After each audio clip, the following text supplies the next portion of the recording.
Joshua has done so much to help children, especially those who need extra care. His sister Charlotte has a rare condition, and Joshua has been there for her every step of the way. He is a strong voice for carers and children with disabilities. Please welcome Joshua.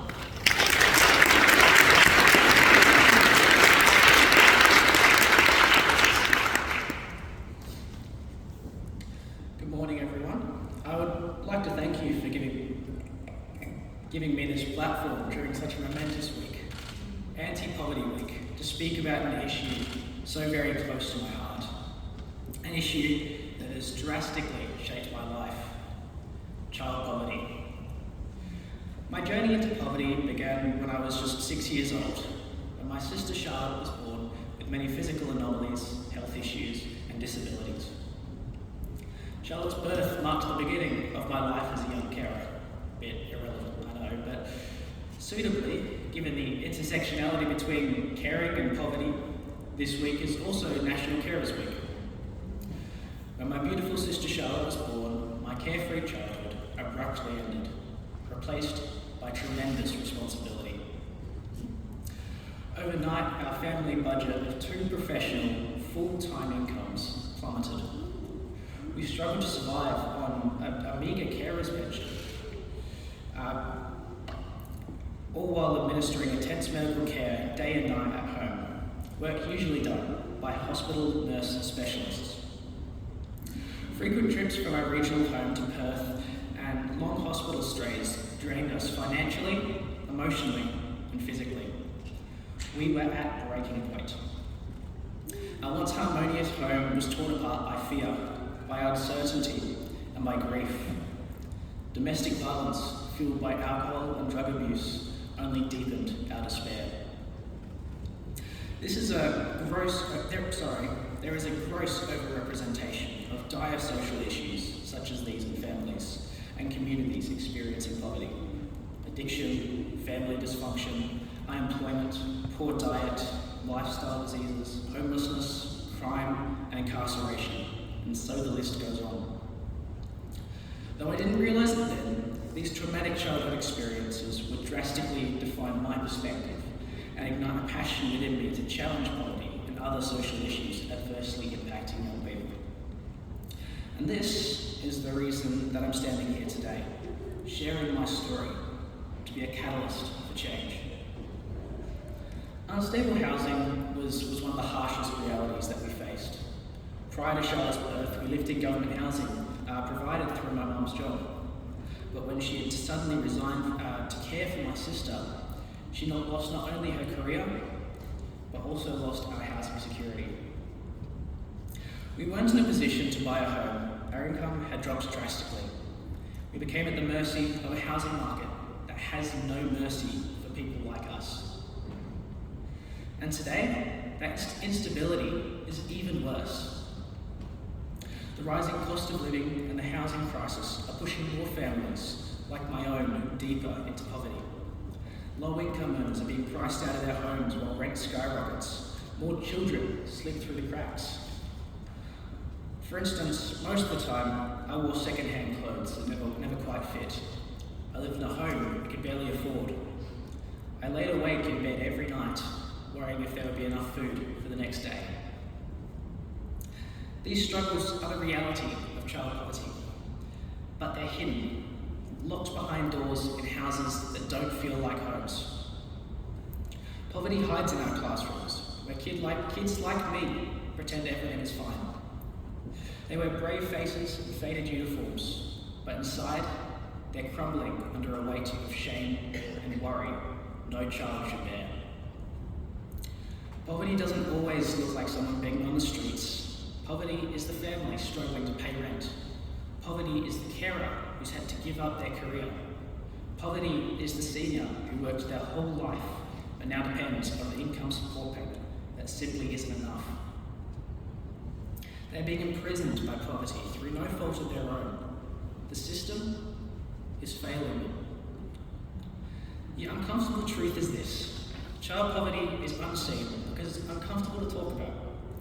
No one wants to admit they often go without food. No one wants to say their family struggles to keep a roof over their heads. to admit that they have only one school uniform and wear this to school day after day, hoping no one will notice.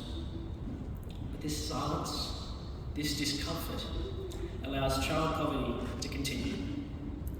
And it is severely impacting lives, real lives. 761,000 children live below the poverty line in Australia, this being the so-called lucky country. And another way of saying this is that 1 in 6, or 5 kids per classroom, are living in poverty today. Of these, 200,000 children in Australia are experiencing severe poverty. And that's not just a statistic. That is me, the person standing before you today. It's the students I sit in a classroom with all day and see wandering the streets aimlessly late into the evening. It's our friends, our family of 7 who were kicked out of their rental and have lived for 16 months with extended family in overcrowded conditions. Every day, more children are being pulled into this cycle.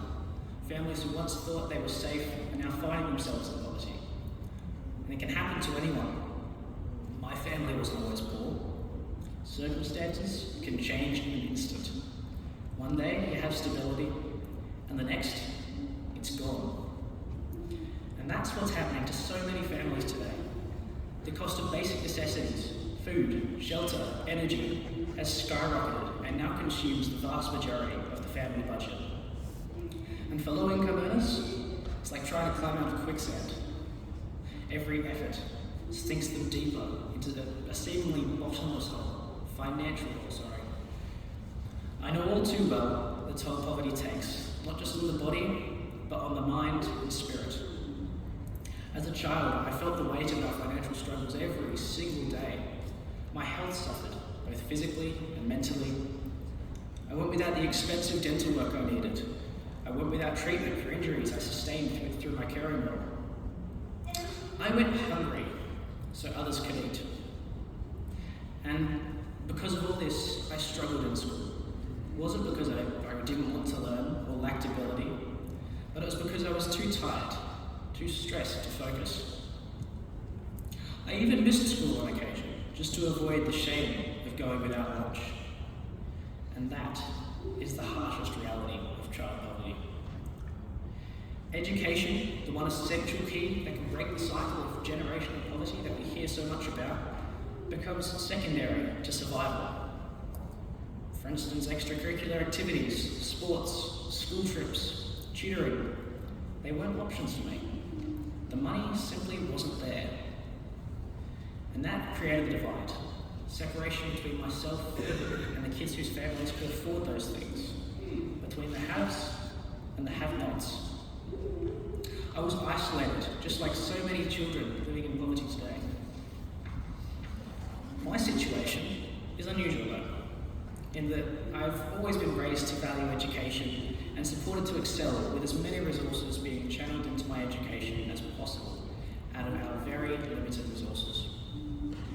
Whilst during my primary years, my poor attendance and the relentless strain of my caring role resulted in me achieving low grades, the support offered by my high school has enabled me to take ownership of my education and excel, whilst juggling my caring responsibilities and today advocacy efforts.